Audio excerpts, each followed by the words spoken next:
ईश्वर जो कुछ करता है अच्छा ही करता है।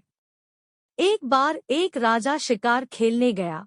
उसके साथ सेनापति तथा कुछ सिपाही थे। शिकार करते समय थोड़ी असावधानी हो गई और राजा की एक उंगली कट गई। उंगली कटते ही राजा थोड़ा ठिठक गया और इतने में ही शिकार घायल अवस्था में ही निकलकर भाग गया। कुछ सिपाही शिकार के पीछे दौड़े भी, लेकिन राजा को रुकते देखकर वापस आ गए। राजा ने कटी हुई उंगली पर कपड़ा लपेटा। सबने दुख प्रकट किया। सेनापति ने भी दिलासा बंधाई और अंत में कहा, ईश्वर जो कुछ करता है अच्छा ही करता है। एक तो शिकार निकल जाने का दुख था और दूसरा उंगली कट जाने का। इस पर सेनापति के इन शब्दों ने आग में घी डालने का काम किया। राजा की आंखों से गुस्सा बरस पड़ा।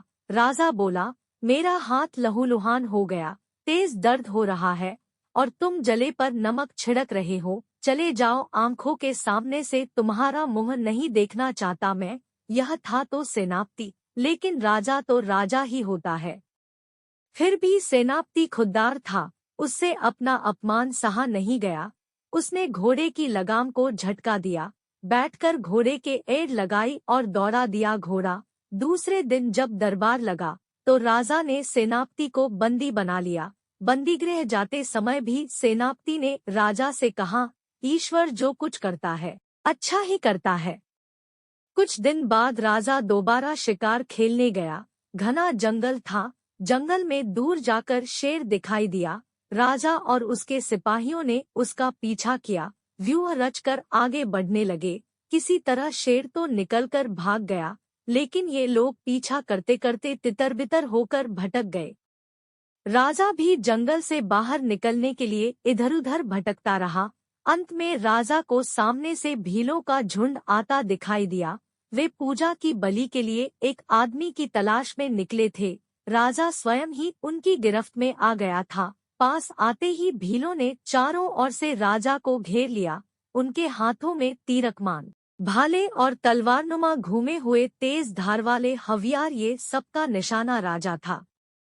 मीलों ने राजा के हथियार छीन लिए और पकड़कर से चले। कुछ देर चलकर एक खुले मैदान में पहुंचे। राजा ने देखा कि तमाम फूंस और बांस लकड़ियों की झोपड़ियां बनी थी। झोपड़ियों के बीच में एक चौड़ा मैदान था। मैदान में चबूतरे पर वेदी बनी हुई थी। पूजा हो रही थी। मैदान आदिवासियों से भरा था। राजा को लेकर ये लोग सीधे वेदी के पास पहुंचे। वेदी के पास ही तेज धार वाला हथियार लिए एक भील बैठा था। यह सब देखकर राजा समझ गया कि भील उसे बलि चढ़ाने के लिए वेदी पर लाए हैं। राजा कुछ कर भी नहीं सकता था, क्योंकि सशस्त्र भीलों से घिरा हुआ था। बलि देने के पहले भीलों ने राजा के हाथ पैर आदि को ध्यान से देखा।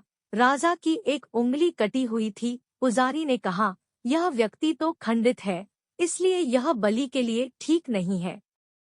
आता भीलों ने राजा को घोड़ा और उसके हथियार देकर आजाद कर दिया और हाथ का इशारा करते हुए जाने के लिए कहा। राजा ने उनके बताए हुए रास्ते पर घोड़ा दौड़ा दिया। जंगल में करीब आधा पौने घंटे चलने के बाद खेत और गांव नजर आए। रात के समय राजा अकेला महल में पहुंचा।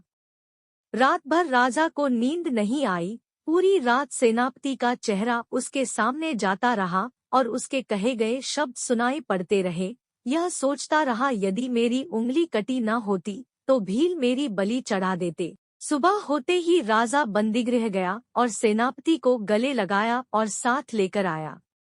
राजा ने सेनापति से बातों बातों में पूछ लिया कि जो बात तुमने मेरी उंगली कटते समय कही थी, वही बात बंदीगृह जाते समय भी कही थी। उंगली कटने से तो मेरी जान बच गई, लेकिन बंदीगृह जाने से तुम्हारा क्या भला हुआ?